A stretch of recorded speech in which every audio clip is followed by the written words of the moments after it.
బంగ్లాదేశ్ మాజీ ప్రధాని Sheikh Hasina short notice తో ఇండియా వచ్చారని అన్నారు విదేశాంగ మంత్రి ఎస్ జైశంకర్. ఆమె ఢిల్లీలోనే ఉన్నారని తెలిపారు. బంగ్లాదేశ్ పరిణామాలపై రాజ్యసభలో ప్రకటన చేశారు జైశంకర్. అక్కడ పరిస్థితిని ఎప్పటికప్పుడు సమీక్షిస్తున్నామని తెలిపారు. శాంతి భద్రతల్ని మానిటరింగ్ చేస్తున్నామన్నారు. బంగ్లాదేశ్లోని భారతీయ యువకులు వెనక్కొచ్చేందుకు సహాయక చర్యలు చేపట్టామన్నారు Jaishankar. Shri S Jaishankar. Mr. Chairman, sir, I rise to apprise this august House of certain recent developments pertaining to Bangladesh. As honorable members are aware, India-Bangladesh relations have been exceptionally close for many decades over many governments.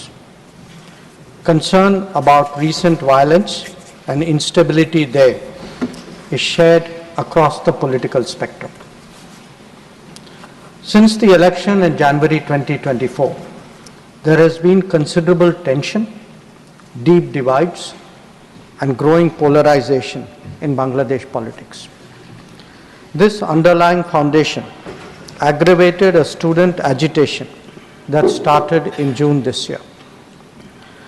There was growing violence, including attacks on public buildings and infrastructure, as well as traffic and rail obstruction. The violence continued through the month of July. Throughout this period, we repeatedly counseled restraint and urged that the situation be diffused through dialogue. Similar urgings were made to various political forces with whom we were in touch. Despite a Supreme Court judgment on 21 July, there was no let-up in the public agitation. Various decisions and actions taken thereafter only exacerbated the situation. The agitation at this stage coalesced around a one-point agenda, that is that the Prime Minister, Sheikh Hasina, should step down. On 4th August, events took a very serious turn. Attacks on the police, including police stations and government installations, intensified even as overall levels of violence greatly escalated. Properties of individuals associated with the regime were torched across the country. What was particularly worrying was that minorities, their businesses and temples also came under attack at multiple locations. The full extent of this is still not clear. Sir, on 5th August, demonstrators converged in Dhaka despite the curfew. Our understanding is that after a meeting with leaders of the security establishment, Prime Minister Sheikh Hasina apparently made the decision to resign. At very short notice, she requested approval to come for the moment to India. We simultaneously received a request for flight clearance from Bangladesh authorities.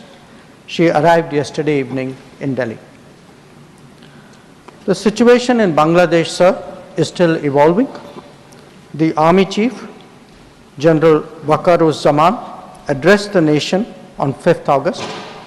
He spoke about assuming responsibility and constituting an interim government. We are in close and continuous touch with the Indian community in Bangladesh through our diplomatic missions. There are an estimated 19,000 Indian nationals there, of which about 9,000 are students. The bulk of the students, however, have already returned to India in the month of July on the advice of the High Commission. In terms of our diplomatic presence, in addition to the High Commission in Dhaka, we have assistant High Commissions in Chittagong, Rajshahi, Khulna and Sylhet. It is our expectation that the host government will provide the required security protection for these establishments. We look forward to their normal functioning once the situation stabilizes. Chairman, sir, we are also monitoring the situation with regard to the status of minorities.